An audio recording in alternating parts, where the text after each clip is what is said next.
Anyun dismounted and walked onto a massive boulder jutting out into the air. The wind stung her face, yet her cheeks glowed rosy red and she stood firm, mountaintop gales buffeting her like gentle spring breezes. He-kun, wearing a fur hat, a thick leather coat, and a large scarf wrapped tightly around his neck, followed Anyun cautiously onto the rock. Truly magnificent scenery. Since ancient times, famous mountains have been claimed by monks' temples. This mountain from peak to base. By that measure alone, Santai Mountain deserves its reputation. Hearing Anyun's praise, He-kun smiled broadly. Master An, you must think this is an excellent sight too? Anyun glanced at him. He'd clearly dyed his hair. No 59-year-old man naturally had such jet black locks. For his age, He-kun looked remarkably youthful and energetic. With his dyed hair, he appeared barely over 50 of average height. He carried himself well without any sign of middle-aged softness, clearly someone who exercised regularly. His back remained perfectly straight, which Anyun guessed stemmed from his days as a farmer. He-kun had endured hardship. Everything he'd achieved, the wealth, the status, had been earned through relentless toil, step by painstaking step. Yet in Anyun's eyes, it all felt like a dream. She turned to him. Before construction began here, did you consult a Feng Shui master? Yes. A Japanese Feng Shui master came. He was also the architect. The entire villa was designed according to Feng Shui principles. Is there a problem? Anyun's heart skipped a beat. Though she hadn't had time for logical deduction, her intuition screamed that this place was tied to her somehow.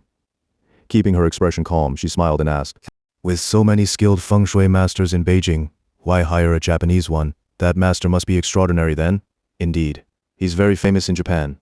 He's designed numerous buildings in China and even contributed to reforestation projects on the Yunnan Guizhou Plateau. Some of Beijing's green spaces were his work too. But please, Master An, don't spread this around. People still hold strong feelings about the Japanese.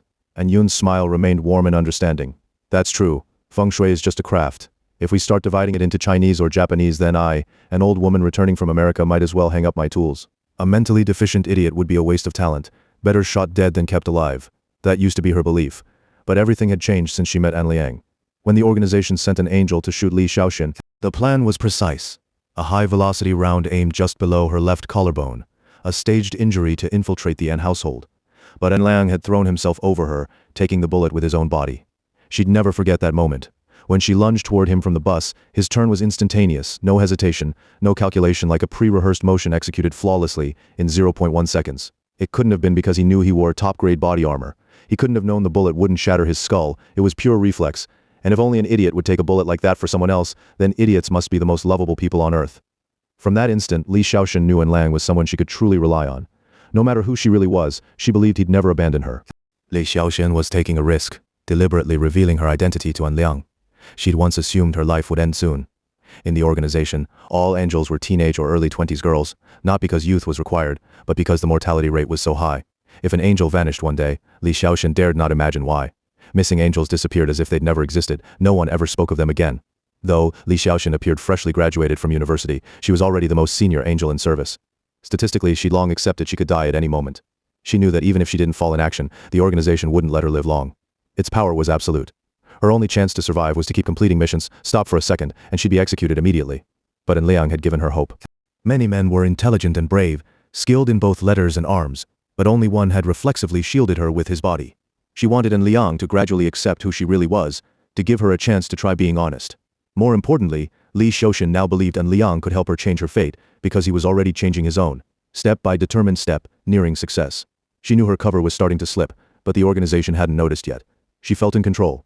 As long as An Liang could break through the organization's grip using what she provided. Heh, Master An, He-kun interrupted. Do you have any insights about this villa? Tuiwei Ridge is an exceptional mountain, a true dragon vein drawing chi from the Taihang Range.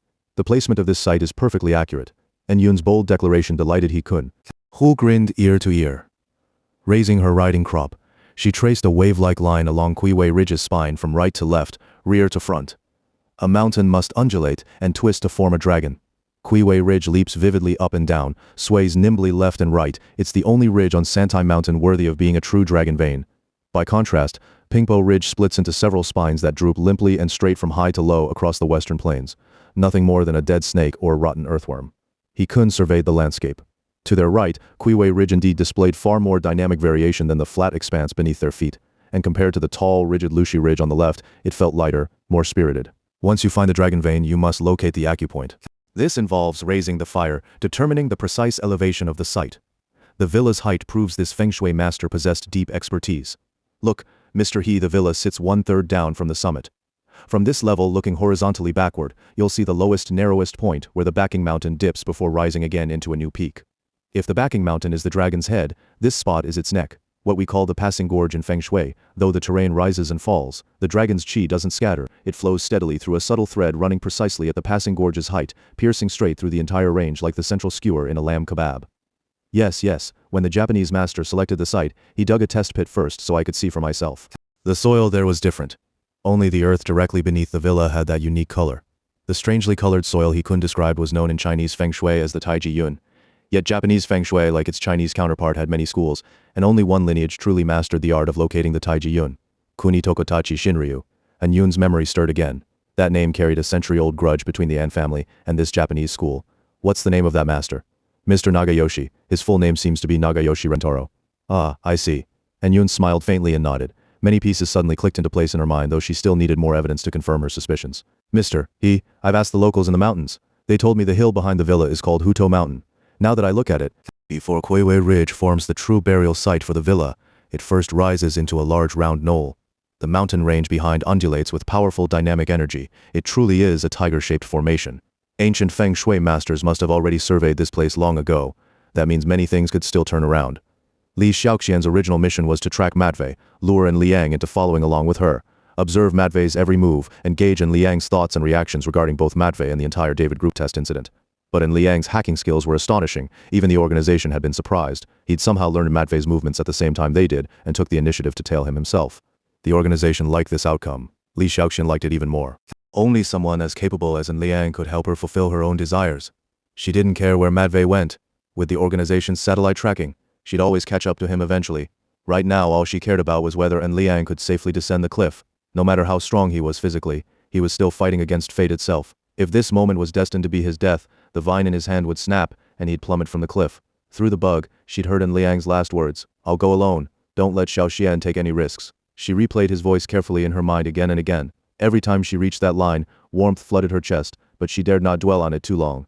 It was like a little girl hoarding a precious piece of candy wrapped in her handkerchief, only sneaking a taste when no one was looking. Stay calm. Stay calm. Li Xiaoxian repeated this to herself constantly. Her body temperature, blood pressure, pulse, even her consciousness and memories, all were under the organization's surveillance. Any significant emotional fluctuation would draw their attention. She slowed her breathing as she watched Liang reach the bottom of the cliff, then turned and headed toward Matvei's direction. Along the way, she deliberately slashed branches with her machete, leaving clear, obvious marks so Liang could easily follow her trail. Tracking Matvei posed no difficulty for her. She kept him in sight through a high-powered electronic telescope, instantly transmitting recorded footage back to the organization. Matvei wore full mountaineering gear, though his equipment consisted mostly of geologists' tools, small hammers, trowels, and standard wilderness survival supplies. Water filter, mini gas stove, canned food, rope, lantern, tent, everything neatly packed. He maintained strict routines, eating 3 meals a day and resting exactly 8 hours while advancing through the jungle. Li Xiaoxian had examined his leftovers. He was a genuine environmentalist. Aside from human waste, he left nothing behind. Even his excrement was carefully buried in dark pits. This was basic etiquette for serious hikers. Leave nothing but footprints. Li Xiaoxian finally found a crumpled vegetable can label near Matvei's campsite, soaked by rain and dropped on the ground. From this tiny detail, she deduced his personality. A man so meticulous that even for a 2-day trip, he'd calculate exact vitamin intake per meal. Only a perfectionist, or perhaps a borderline obsessive, would impose such discipline on himself. She smiled, smoothing the damp label flat on the ground, so Liang could also see just how eccentric this guy really was. After a full day of pursuit through the rainforest, Liang was steadily closing in on Matvei. Li Xiaoxian wouldn't initiate contact with Matvei herself, but she suspected Liang might. Having grown up in America, he carried that naive, almost foolishly friendly American openness. If someone showed no hostile intent, he'd happily strike up a conversation, even if it was just about the weather. She veered off their intersecting path, carving a hidden parallel route alongside them. If Liang was still using that backpack, she could hear their conversation. The miniature microphone had been embedded in the strap long ago. She often glanced back at Liang and realized his attentiveness surpassed what she'd previously understood. Beyond examining the vegetable label, he scrutinized everything Matvei had touched, collected rock samples Matvei had taken, and even gathered duplicates for his own records. He studied the branches Li Xiaoxian had cut, analyzing the angle, force and speed of each slash from the knife marks. She even suspected he'd already figured out these cuts weren't made by Matvei, that another person was traveling with him. Both Li Xiaoxian and Matvei came fully prepared. Liang, however, had scrambled at the last minute, wearing only the shirt, slacks and jacket he'd brought from Singapore. The relentless downpour and rugged terrain had already split his leather shoes at the seams, surely hindering his progress. Yet, despite her worry, Li Shaoxian felt even greater admiration for him.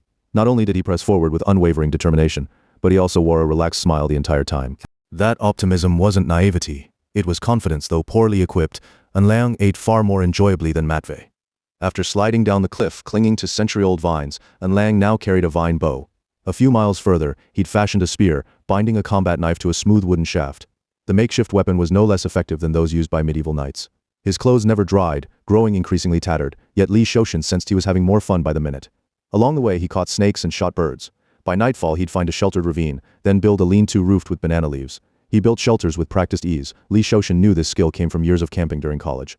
What amused and frustrated her most was his ability to start a fire and cook despite the constant rain.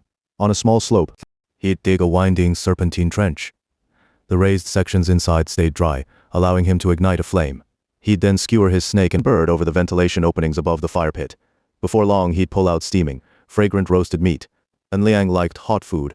Along the way, besides hunting, he also gathered tender stems of white rattan and breadfruit. After roasting meat, he would start grilling plants. Once everything was ready, he'd set up his meal beneath a banana leaf shelter, eating with the refined air of someone seated in a French restaurant. Li Shaoxian couldn't help drooling at the sight of Liang eating. She barely managed to resist stepping out for a feast. I have to hold on. If I show myself now, Liang will be overjoyed, but my plan will fall apart. Li Shaoxian kept reminding herself, watching Liang fall fast asleep.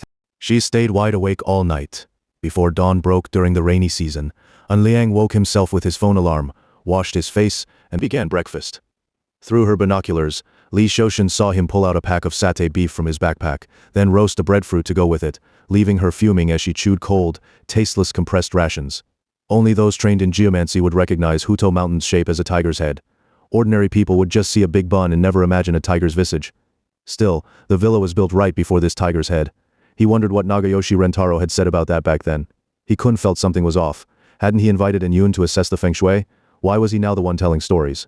And if he revealed Nagayoshi Rentaro's opinion first, Yun might simply echo him half-heartedly. He ran a hand through his hair and said, "Oh dear, I don't recall those details anymore. Construction was handled entirely by others. I barely interacted with Mr. Nagayoshi. What's your take, Master An?" And Yun gazed toward the distant villa and said, "Building the villa right before the tiger's head is like feeding meat to a tiger. This layout has an ancient name, fierce tiger holding a corpse. Ever since completing the villa 2 years ago, He-kun had regarded it as his final resting place. He adored its scenery and the quiet arrogance of its luxury. To ensure it truly occupied auspicious ground, he'd consulted numerous Feng Shui masters, but none had ever mentioned this formation. Frowning, he looked toward the villa alongside Yun. Now that she'd pointed it out, he really did see it, the villa perched like a lamb chop gripped in a tiger's jaws. It wasn't precisely halfway up the slope but slightly higher at roughly 1/3 the mountain's total height. The incline from Hutou Mountain's peak down to the villa was about 35 degrees, not overly steep, yet the drop below the villa was abrupt, nearly cliff-like. He'd always interpreted that floating sensation as a lofty, transcendent feeling, but now, seeing it through Yun's eyes, it felt ominous. Earlier, Liang had carried dry rations. Yesterday's hunting was just to conserve supplies. She glanced up and spotted several monkeys playing among the treetops. Picking up a small stone, she tossed it at Liang's head. A soft pop sounded as it struck him, followed by his yelp. He looked up, saw the monkeys, grabbed a stone from the ground, and hurled it back. The monkeys loved the game. They traded throws with Liang until they chased him out of their territory, finally giving Li Shaoxian a sense of balance. Liang had developed a method for tracking Matvei. Matvei always followed the lowest valley paths, which during the rainy season doubled as water channels. Soft ground beside mountain springs preserved footprints best, so by following the valleys, Liang frequently spotted Matvei's tracks. Back in university, Liang had majored in geography specifically to study the relationship between ancient Feng Shui and modern geology. Matvei's route traced the junction of tectonic fault lines, what Feng Shui called boundary water. Such zones were considered inauspicious in Feng Shui and geologically unstable, yet Matvei kept hammering and collecting samples along this line, making Liang realize he wasn't merely surviving in the wild. He was conducting geological surveys of the Yunding Plateau. What was his real purpose? If Matvei wasn't lying, then yes, it was for data collection related to his so-called tests. Liang soon deciphered Matvei's pattern and closed the distance quickly. Clear footprints lay ahead, not only Matvei's but also occasional hunter traps hidden along the path, revealing how anxious the man must be, walking as if afraid to touch the ground. He didn't know whether to trust Yun. Her reputation as living Guanyin echoed loudly in his ears. Though he'd tried multiple times to consult her, he'd never secured an appointment. 4 years ago he'd finally gotten a chance, but all he received was a veiled moral lecture wrapped in grand, ambiguous official-sounding phrases that felt neither here nor there, utterly unlike what other masters said. He disliked Yun's approach, yet today he needed to meet her, and now he had to endure her unpleasant truths. Feng Shui masters contradicted each other endlessly. Who could tell right from wrong? Hoping against hope, he tested her. Fierce tiger holding a corpse sounds terrifying, but isn't it just psychological? And Yun smiled gently at He Kun, her expression as unchanging as his own practiced smile. Feng Shui anthropomorphizes heaven and earth, but these are just names. A computer isn't a brain powered by electricity, and husband and wife lung slices aren't actually made from human lungs. Likewise, fierce tiger holding a corpse doesn't mean a real tiger carries a corpse. It's a metaphor describing the nature of a place. Sometimes it's approximate, never perfectly precise. In metaphysical tradition, the white tiger represents the west and the right side. The west belongs to metal in the 5 elements, and metal's form is round. So when you have a dynamic, beast-like ridge, paired with a rounded main peak, calling it Huto Mountain Tiger Head Mountain is the most memorable and fitting name. So is a metal-shaped peak inherently bad? No, it's not that simple. A metal-shaped peak can be auspicious or inauspicious. It depends on whether its Sha key is properly resolved. Yes, the villa sits at Kuiwei Ridge's ultimate dragon's lair, but even lairs have good and bad outcomes. Just as everyone dies eventually, how one meets their end differs greatly. Her words stung, making He Kun deeply uncomfortable. Forcing a smile, he said, Master An, please speak plainly, we're all friends here. A well-resolved, auspicious backing mountain should be smooth and gentle, but Huto Mountain, despite its roundness, has a massive expanse of jagged barren rocks on its front face, larger than the villa itself. These rocks bear no vegetation and stand out starkly against the lush greenery of the mountain, directly facing the villa. This formation has a name, Thorn-Face Sand or Thorn-Face Sha. In ancient times, criminals were branded on the face. A dwelling directly opposite Thorn-Face Sha invites imprisonment, ruin and public disgrace. After finishing her words, Anyun raised her riding crop and pointed toward a strangely shaped cliff of stone at the top of the villa. He Kun was very familiar with this cliff. He had always considered it one of Huto Mountain's scenic highlights. Such unusual rock formations were treasures that even wealthy officials and nobles couldn't buy with money, and now this very cliff loomed majestically behind his villa, becoming part of its landscape. He'd always regarded it as a marvel. Yet Yun's explanation grew increasingly bizarre. Still, he couldn't just walk away. He had to keep listening. His smile slowly faded from his face, and he furrowed his brow as he listened carefully to Yun's calm, gentle voice. It's common for massive rocks to jut out from a mountainside. After all, mountains are made of stone and earth. While the dragon vein is still active, such exposed, sharp stones are called Chu Yao, a sign of vigorous dragon qi. As the dragon vein moves forward toward its final resting place, the auspicious site, the frequency of Chu Yao gradually decreases. This process is known as Tuo Sha, or shedding malevolent energy.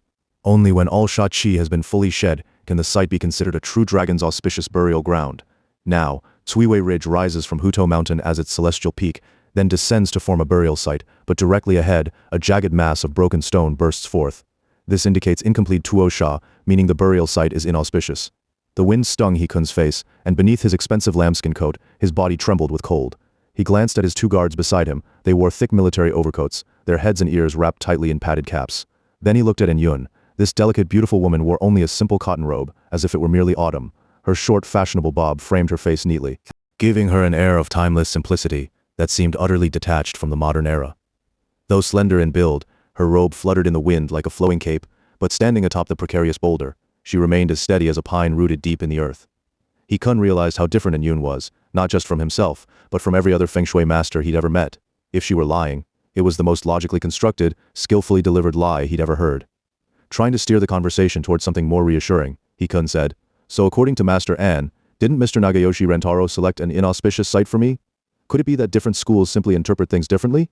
"They might," Yun replied, "but there's only one outcome, and it won't fall upon any Feng Shui master. It will fall solely upon you.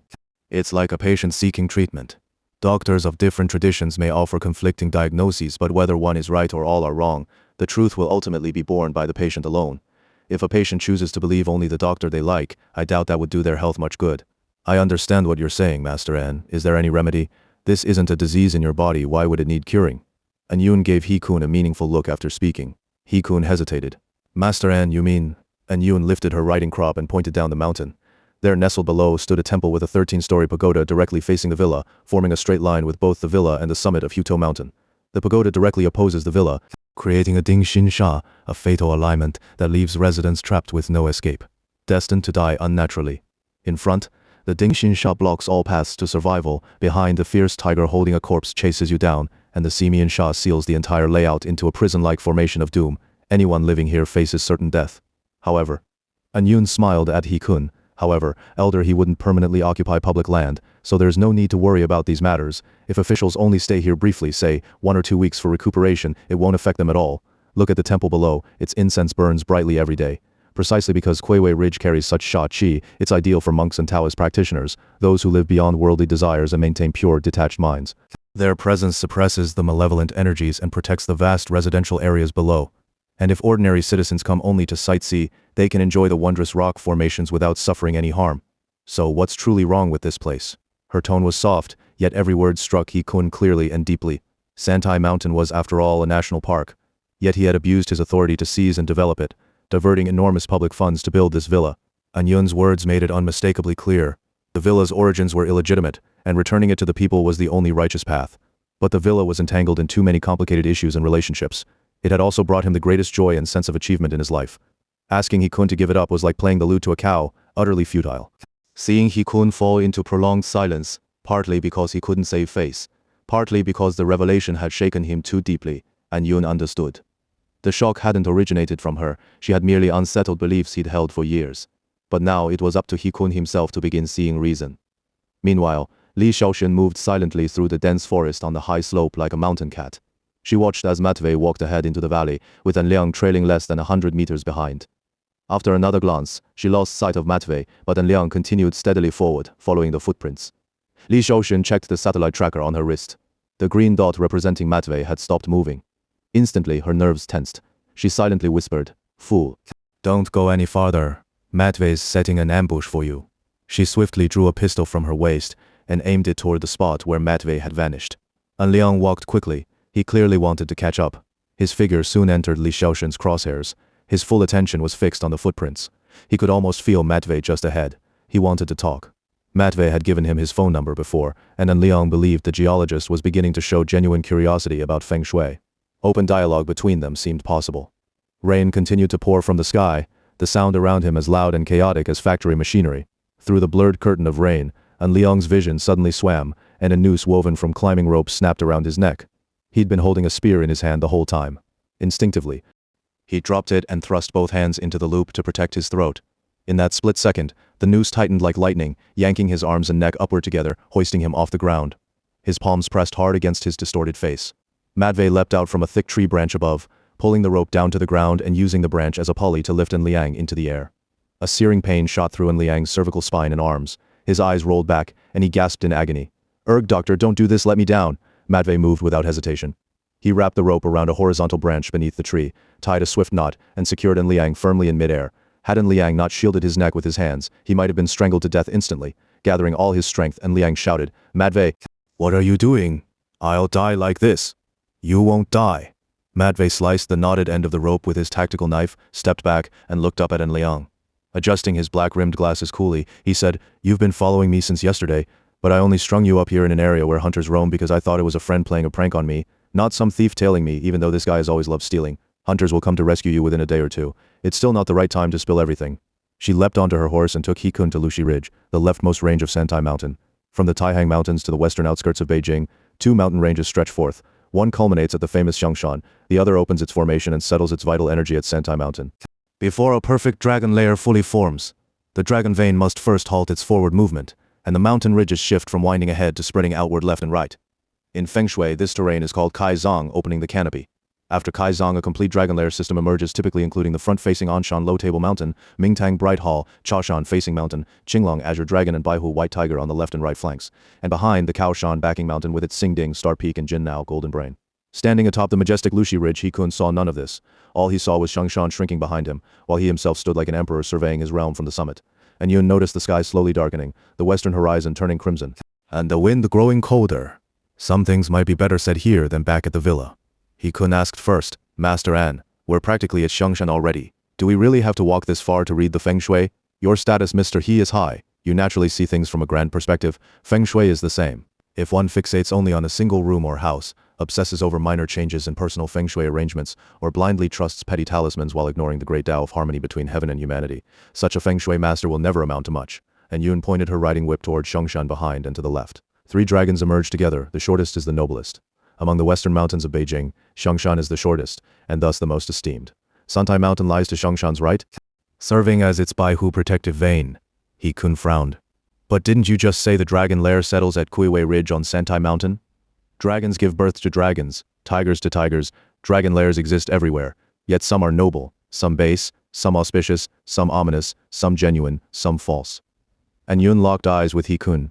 Mr. He, you've been deceived by the Japanese. What do you mean? The state is investigating you right now, isn't it? Have you heard anything? A flicker of disbelief crossed He-kun's eyes. He stepped closer, voice low and grave. Master An, I know your reputation is impeccable. You wouldn't joke about this. How did you find out? And Yun lowered her voice too. I knew 4 years ago when I read your destiny, you hadn't even built this villa yet. That's why I always urged you to stay upright in office. You'd surely walk the broad road under heaven. My conscience is clear. I'm not afraid of investigations. Master An, just tell me what I need to watch for in Feng Shui. In Feng Shui, you must beware that Japanese man, Nagayoshi Rentaro. The site he chose isn't a true dragon lair at all. She pointed back toward Jiangshan. Both Xiangshan and Santai Mountain lie west of Beijing. Emperors of the Ming and Qing dynasties held Xiangshan in the highest regard but never gave Santai Mountain serious attention or built major structures there. Records only show imperial visits for leisure or bestowing gifts. The most notable event was Emperor Qianlong drinking tea and spending a night at a temple here, and the reason, it's deeply tied to Feng Shui, though both mountains stem from the Taihang Range. When they settle near Beijing's west, Xiangshan is short while Santai Mountain is long. As I said earlier, the shorter is nobler. So in grand Feng Shui terms, Santai Mountain is merely Xiangshan's right side Baihu guardian vein, possessing less than 1/10 of Xiangshan's true dragon qi. The name Santai itself comes from 3 peaks bowing in unison as they descend into western Beijing, arranged in perfect order, Lushi Ridge on the left as Qinglong, Pingpo Ridge in the center, and Kuiwei Ridge on the right as Baihu. If the central vein at Pingpo Ridge had formed a lair, it might still serve as a commoner's auspicious site. But alas, Pingpo Ridge lives up to its name. 4 or 5 gentle, weak slopes slide limply toward Beijing's residential areas, like a dog lying flat with its tongue stretched out. The central vein runs too long, piercing straight through between Qinglong and Baihu, making Santai Mountain's descent resemble a fork with an overly long middle prong. In Feng Shui, this is called tushi, protruding tongue, or lu tai, leaking womb, a fatally flawed configuration that can never form a proper lair. If even the central vein can't produce a good site, how could Skuiwei Ridge, a mere Baihu position on Santai Mountain, possibly hold a true lair? It inherently lacks vital qi. That's why throughout history only temples were ever built on Santai Mountain. You may not know this, but temples in Feng Shui are used to suppress inauspicious sites and lock water outlets. Now your villa and various temples are jumbled together on Skuiwei Ridge. It may look impressive, but the consequences are dire. He-kun's brow remained furrowed for a long time. He finally spoke. Mr. Nagayoshi told me Kuiwei Ridge is a tiger. He said if I wanted further promotion, I needed to lock the tiger's nose and harness its power. So the villa was built in the ancient style of a door lock. He claimed the lair sits at the tiger's head, allowing me to absorb all the mountain's tiger chi, making me unstoppable. And indeed, these past few years have gone smoothly. I've been promoted as expected, though recently rumors say higher-ups are launching an investigation. But as you know, investigations are just temporary. Once the storm passes, calm returns. That's true. The villa's layout is indeed tight and well locked. But it doesn't lock the mountain's tiger. It locks the people inside the villa. This is a highly controlling arrangement, like a prison's punishment chamber. Anyone living here falls under the strong grip of Pi and Guan. No matter how high they climb or how far they go, they remain puppets of Pi and Guan. This villa will never bring true success. It's a beautiful but fake lair. Honestly, you don't even need Feng Shui to see this. Just think logically. Beijing is the son of heaven's domain. Would past emperors really leave behind a true dragon site that could threaten their own rule? He-kun narrowed his eyes at An-yun. In the slanting sunset, his face shifted between green and purple. Whether from the evening glow or his changing expression, it was hard to tell. Master An, what exactly do you mean by Pi and Guan? In destiny analysis, Zheng Guan represents a woman's lawful husband, while Pi and Guan refers to an illicit lover, someone improper and unlawful. For someone like Chen Zishan, it confirms she's married but having an affair. For men, Zheng Guan symbolizes legitimate authority above them, nothing to fear. Meanwhile, An Liang cursed and kicked wildly in midair. Shit. If hunters don't come up for 3 days, I'll starve to death. Ugh, this is unbearable. Let me down. I need to take a dump. Hunters check their traps every other day. It's 2 in the afternoon now, and that bamboo bough over there has a freshly replaced arrow, proof they just patrolled the mountain. At the latest, they'll return the day after tomorrow. An Liang let out a desperate howl as soon as he heard it. If he stayed hanging like this until the day after tomorrow, he'd surely die right here. He bitterly regretted having overlooked Matvei. Just because he'd found out Matvei was a scientist, he'd forgotten that the man had shot him in Lian Valley. When necessary, Matvei was absolutely capable of killing without hesitation. And Liang should have known that long ago. You're a murderer. A lunatic. Let me down. And Liang thrashed and cursed like a freshly hooked fish dangling in midair, watching as Matvei slowly emerged from behind a tree, picked up his backpack, coiled the rope neatly, and walked away without even glancing back. This time, An Liang couldn't deny fate anymore. He had no way to save himself. All he could do was glare at Matvei's retreating figure while the most important moments of his life replayed in his mind, one by one, and all the unfinished things he still needed to do surged into his thoughts, layering over each other in his head. He saw his tall, brown-haired father walking toward him from afar. His father, a civil servant, had passed away several years ago, a kind and humorous man whose presence always filled the room with hearty laughter and lively jokes. Seeing him now stirred overwhelming emotions in Liang. He missed his father dearly, but his sudden appearance could only mean one thing: he'd come to escort his son to heaven. Ah! And Liang screamed in agony. He hadn't even called Yun or his little sister to say goodbye before dying. He wasn't worried about who'd collect his body, but dying without telling his family felt far too cruel. Just as Liang was about to lose consciousness, he didn't ascend to heaven. Instead, he crashed hard onto the ground. A face as angelic as a vision appeared before his eyes. Amidst a hallucination of rainbows filling the sky, he reached out toward the angel. "Angel, I need to make a phone call." The angel replied, "There's no cell signal in heaven. You can call later." Slowly regaining his senses in Li Xiaoxian's arms, and Lang immediately broke into a violent coughing fit upon waking. Li Xiaoxian helped him sit up and gently patted his back. "Xiaoxian he." And Lang grasped Li Xiaoxian's hand, offering a pained smile as he struggled to push himself upright from the ground, rubbing his sore neck. "So you look great in a military uniform too, thank you. If not for you, I'd be dead already." Once his mind cleared slightly, and Lang's first words were to compliment how good Li Xiaoxian looked, an act of remarkable grace, as if they were at a weekend ball rather than in a desolate rainforest. Any girl would react the same way when praised by someone she cared about. Li Xiaoxian was no exception. She lowered her head with a faint smile, tucking a stray lock of hair behind her ear without saying a word. And Liang, feeling a bit embarrassed, released her hand. He took slow, quiet breaths to appear less strained and spoke evenly. "I never expected you'd follow me here. Was the journey dangerous? That big cliff coming down from Genting Highlands was really treacherous. You should be extra careful when you're alone." Li Xiaoxian stared at him in silence. And Liang knew she had something to say, but after a pause, she remained quiet. He understood some things were too hard to put into words, and that was fine. He had plenty to say himself. "It's good you're here. With you around, I'll feel much safer. How's Sister Jing? Did you see her before you left?" "Enough," Li Xiaoxian finally spoke, her voice soft but firm. "Liang, why don't you ask me how I ended up here?" And Liang paused, then shifted his gaze to the gray, rain-heavy sky. "When you're ready for me to know, you'll tell me.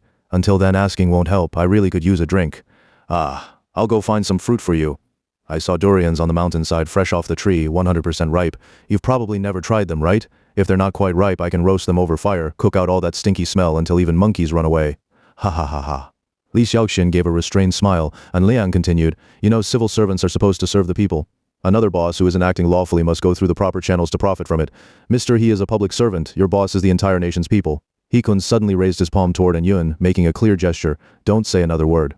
Yun burst into loud laughter. Ha ha ha. "I understand now. I get it all. Are we really going to keep talking like this?" She glanced at the two security guards beside her. He-kun immediately sent them back to the villa. Then Yun and He-kun rode swiftly down the mountain to a secluded little restaurant at the foot of Santai Mountain. The restaurant had only 5 or 6 tables and 2 small private rooms. Yun rented the entire place and told the owner to close immediately and stop serving customers. Inside the small private room, Yun and He-kun sat across from a steaming pot of hot pot lamb. Yun ordered a whole basket of mixed vegetables for herself. After eating a bit to warm up, Yun said to He-kun, "Mr. He, you're a smart man. It's just the two of us now, so I won't hold back. Anti-corruption is a core national policy. The villa situation is already a done deal. You have no way out. Even if you turned yourself in right now and returned all public funds, I doubt it would help you much because your real problem isn't the villa at all. I think it's time you told me something about your boss." Having eaten a little, He-kun's mood had steadied somewhat. He lifted his wine glass and took a small sip. "Haven't had a meal and chat like this with a friend in ages." Sigh. Hearing that long sigh, Yun knew she'd found an opening. She poured him another glass of wine and said, "Sometimes it's hard to know where to begin, right? Just talk casually. Consider it helping me and yourself. You know your boss has already made a small but serious mistake and shown you a path to survival." From He-kun, and Yun learned that the villa had been designed by the Japanese Feng Shui master Nagayoshi Rentaro. Immediately, she realized her presence here wasn't due to luck or cleverness. It was all part of a trap. Both she and Liang had been caught in a carefully laid scheme. Every step they'd taken, every event that had unfolded, including He-kun's coincidental phone call, had been orchestrated by their enemy. Yet that very phone call had given Yun a glimmer of light in the maze. Stirring the dipping sauce in her bowl without looking up, Yun asked quietly, "Who told you to call me?" He-kun didn't answer directly. He simply tossed back a full cup of wine, silently confirming that yes, someone had instructed him to make the call. After a moment's silence, He-kun spoke again. "If Master feels it's unwise to stay with me, you may leave immediately. But I truly hope you'll give me a few words of guidance." "He told you to keep me until when?" "No. He just told me to call you. He said I didn't need to worry about anything else. Whatever you say, I should agree to it." After the restaurant was reserved exclusively for them, no other guests would come. The owner and his wife, having finished serving hot pot lamb to their customers, were enjoying a rare moment of leisure, cooking dinner for themselves in the yard. The clatter of pots and pans drifted all the way into the room. The restaurant owner shouted to his wife, "Quick, stop it, don't let it fly away." His wife cursed under her breath, rolling her tongue as she spoke. "That yellow one's the loudest. Tonight, we're making roast chicken out of it." Immediately afterward came the chaotic sounds of chickens squawking, dogs barking, and the shrill cries of a chicken being slaughtered, flooding into the silent guest room with an eerie, unsettling atmosphere. And Yoon's mind was already weighed down with questions. Outside the window, this commotion was precisely what metaphysical practitioners called an external response, a direct answer to one's inner doubts. Nothing in this world exists in isolation. Nothing happens without prior signs. The greater and more urgent the event, the clearer its omens. Only whether someone possesses enough wisdom to recognize them makes the difference. And Yoon didn't miss this external response. She glanced at her watch and immediately began calculating a divination hexagram with her fingers. Master N, what's wrong? The Lu hexagram from the I Ching, interpreted as treading on the tiger's tail. If a person walks behind a tiger but doesn't step on its tail, naturally nothing happens. But here, there's a changing line. The upper trigram Qian transforms into Li fire, which turns back to harm the person. This indicates great misfortune is imminent. Mr. He, you won't escape calamity tonight. What? He Kun's eyes widened in shock. It's been so long since I've seen you smile like that. I remember last time you were wearing your cheerleader uniform and we had dinner in Greenwich Village. You laughed so happily, just like back in college. Li Xiaoxin's expression softened. She packed away her knife and backpack, then pulled Liang up. The ground is too damp. It's bad for your health. Do you even know who I am? I don't. But I do know you're connected to whoever killed David. Still, you're not from the same team as the killers. You might be receiving orders through two separate chains of command. When did you figure that out? And Liang gave that easygoing smile again. Hey, it doesn't matter. I never thought you were a bad person anyway. Meeting you makes me feel lucky. Don't dodge the question. Tell me how you found out. And Liang adjusted his gear, slung his vine bow over his shoulder, picked up his spear, and started walking forward alongside Li Xiaoxin. You just asked me that question, he said, which tells me you come from a tightly organized group. Both you and your organization care deeply about whether this mission succeeds or fails. You probably debrief afterward and maybe even get evaluated, right? Li Xiaoxin stopped walking. She stared at him expressionlessly, silently pressing him for an answer. All right, hey, you're so serious. And Liang chuckled. That very night we met, I already suspected you had something to do with those three foreigners who came into the office. Li Xiaoxin was stunned. It had only been their first day meeting. How could she have revealed herself so quickly? And Liang anticipated her reaction. He'd known this conversation would eventually happen. Now with just the two of them under heaven and earth, it was the perfect time to talk about it. He spoke with a hint of pride. I haven't even told Sister Yoon about this, he. Remember how those three foreigners left the office first? When I chased after them, the big glass door locked right in front of me. I immediately asked you for the password, and you told me it was 28 crore 45 lakh 74,093. But when I entered that code, the door wouldn't open. I watched helplessly as the three foreigners stepped into the elevator. Then you ran over and typed in the code yourself. I saw your fingers press 25 crore 45 lakh 74,093. You'd given me the wrong number. Does that alone prove I'm connected to them? And Liang pulled another pack of satay beef from his bag, tore open the wrapper and handed a skewer to Li Xiaoxin. I know you like this, and if you were really from Singapore, Li Xiaoxin smiled and nodded. She'd been eyeing that pack for a while now. Her face lit up with genuine warmth as she accepted the skewer. Yeah, that by itself isn't proof. People make mistakes under pressure, that's normal, but the next day when we went to David Group for the meeting with Danny, you opened another password lock. This time, your keystroke rhythm and speed were exactly the same as the night before, which made me even more suspicious. That's perfectly normal. Not really. At night, the situation was urgent. During the day, it was just regular office hours. Most people wouldn't use the exact same rhythm and speed to enter a code, especially not faster under stress. Li Xiaoxin took 2 bites of the satay beef and replied casually. That just shows I stay calm under pressure. You're just guessing. Yeah, back then I wasn't sure either, just speculating. But later that evening when we had dinner in Greenwich Village, you calculated for me how many Asian girls in New York share your exact birth date. Remember, you did it incredibly fast and flawlessly. Your mental math is sharp, your verbal delivery quick and accurate. So how could someone like you possibly mess up a password you enter dozens of times a day, even while calm, right? You just said you're calm under pressure, didn't you? Li Xiaoqin smiled faintly, then quickly sobered. She turned to Anlong. So you've been lying to me all along? You knew I was involved, yet you never exposed me, and even used me to uncover the truth? Under her piercing gaze, Anlong hurried to explain. No, it's not like that. It just didn't matter to me. Who you are, what you're mixed up in, it's all irrelevant. You never hurt me, and I knew you weren't the one who killed David. Isn't that enough? I genuinely enjoy seeing you. I love doing anything with you. As long as you're by my side, every single second feels joyful to me. Did it ever occur to you that I might kill you? And Long raised his eyebrows and exhaled slowly. Ha. Of course I've thought about it, thought about everything really. I prepared myself for all possibilities. But I'm a dead man walking anyway. What difference does it make who pulls the trigger? If it's you, I think I'd actually prefer that. It'd be the best ending possible. Li Xiaoxian tossed aside the bamboo skewer. How carefree, you act like it's not your life on the line. Why did you volunteer to be my guide into Lian Valley? That was part of the organization's plan, to see how you'd interpret the Feng Shui of the research center. Oh, I see, and Liang said. What about Elena? Was she also arranged by your group for me to meet? Yes, there are others working with me, through their surveillance. He trailed off, watching Li Xiaoshen stare blankly at Yun, utterly bewildered. Please tell me who called you to find me, and why they lured me here. Otherwise not even a god can save you. He Kun laughed. I was just joking with you a moment ago. I never expected you to have an even better sense of humor than I do. Hehe. And Yun saw that He Kun was clearly unsettled. Suddenly her demeanor shifted. She turned serious and said firmly, Mr. He, I'm not the humorous type and I wouldn't waste your time with jokes. If you don't want to speak, I can say part of it for you. Your wife palace and offspring palace in your birth chart clash directly with your life destiny. They haven't been by your side for a long time. If I'm not mistaken, you've already sent them abroad. If I wanted to, I could easily track down where they are. That's why you can live here with Chen Zishan as lovers. But even toward her, you're far from loyal. On weekends you don't come here, you probably tell Chen Zishan you're going home for dinner, but in truth you go elsewhere to chase women. This hexagram, treading on the tiger's tail, means you live under the shadow of a powerful patron, obedient and submissive, because it's comfortable in the shade of a big tree. You've given them benefits, and they've returned generous favors. Your nose shows strong wealth stars. Personally, your assets would rank you on China's Forbes list. But you're a civil servant, you couldn't possibly hold such vast wealth domestically, so I'm certain you have offshore bank accounts. The same hexagram, treading on the tiger's tail, also warns, never step on a tiger's tail. If you do, the tiger will turn and bite. From the changing lines turning ominous, it's clear you've already stepped on it. The state is investigating you, but that tiger fears you won't withstand interrogation and doesn't trust you'll commit suicide in prison to seal your lips. So they'll strike first. The layout of this villa alone shows you're not equals with your hidden boss. You're merely their pawn. Do you really think you can escape either the state's punishment or your boss's assassination? The broth in the hot pot boiled down. The room grew hotter, and He Kun sat frozen in his chair, face ashen, drenched in sweat, muttering hoarsely, I always knew this day would come. Himph. Thank you, Master An, for the warning. Won't you still tell me who's behind this? I can't, He Kun suddenly shouted. I can die, but my wife and children must live. If you think it's dangerous, just run back to America. Yes, I called you, but I don't even know why he told me to do it. I only wanted you to check the Feng Shui, and I truly appreciate your honest advice. But please, Master, don't stir up more trouble, if you trust me. Follow me upstairs. I'll give you more money. If you don't trust me, just walk down the mountain from here. Hold, he promises never to bother you again. I'm returning to the villa. He Kun stood abruptly and strode out of the small restaurant, leaping onto his horse and galloping up the mountain at full speed.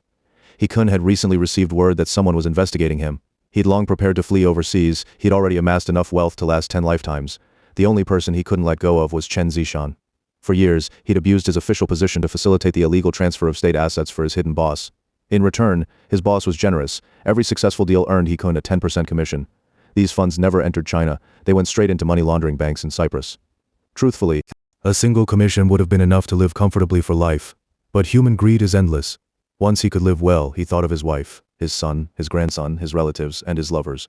One by one, everyone he cared about had left China with massive sums through various channels. He Kun himself had long accepted death as inevitable. One crime meant death, 100 crimes still meant death. As long as he had breath and a sliver of opportunity, he wouldn't abandon his post, he'd keep going. And Yun's warning had just revealed a danger he'd completely overlooked. His hidden boss deeply valued Chinese Feng Shui. In international banking and corporate dealings, a Feng Shui master always set the strategy first, and every move succeeded flawlessly. This fascinated He Kun. When he'd asked his boss to arrange a Feng Shui consultation, a master arrived immediately to select the site, design, and oversee construction.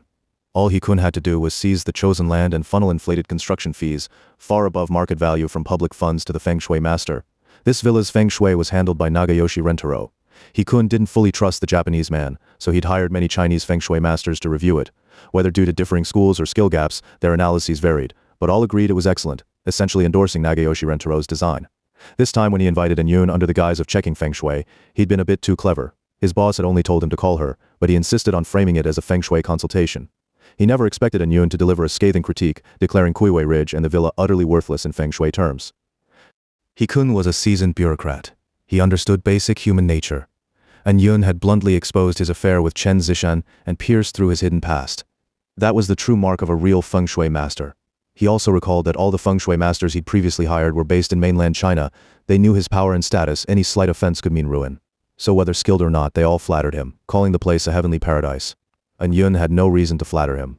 Living in America, she was beyond the reach of Chinese officials' influence. He Kun also sensed she was in trouble herself, perhaps seeking refuge here. She had no motive to lie or provoke him with harsh words, so her warning was likely true. He Kun knew well the ruthless power of his hidden boss. If he were taken in for questioning, they wouldn't let him live. Now, at this final hour, waiting until after imprisonment to attempt escape would be too late. A thought struck him. He'd seize this chance to take Chen Zishan and flee China, disappearing to some unknown place to live quietly the rest of his life. But Yun wouldn't leave so easily. If someone had lured her here, she couldn't just walk away without knowing who her opponent was. She mounted her horse and trailed He Kun from a distance as he raced up the mountain, dialing Sheng Weiguo on her phone.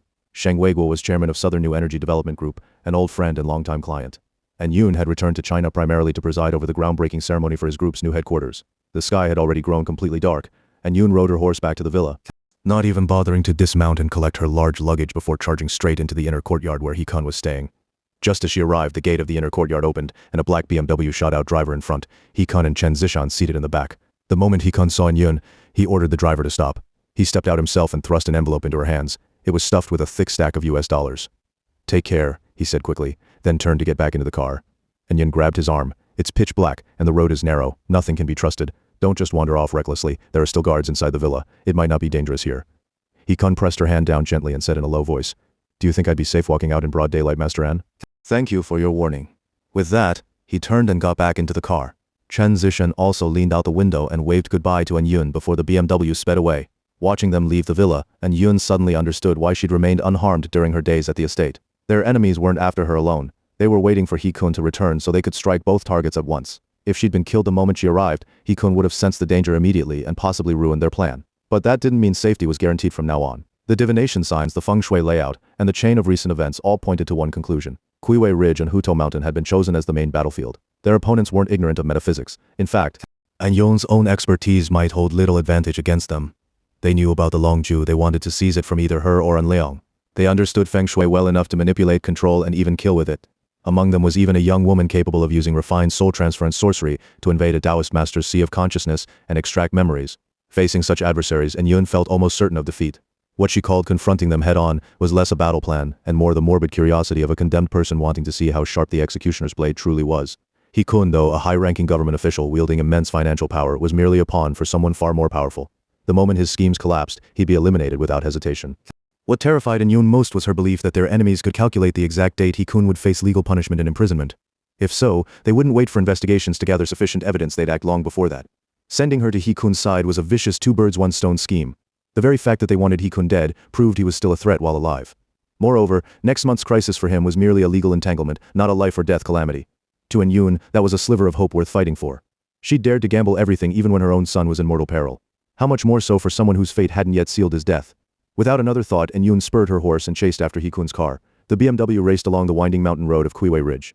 Since this area wasn't part of a public national park, there were no streetlights at all. The car's two aggressive beams sliced through the darkness, swinging wildly left and right among the trees, impossible to miss.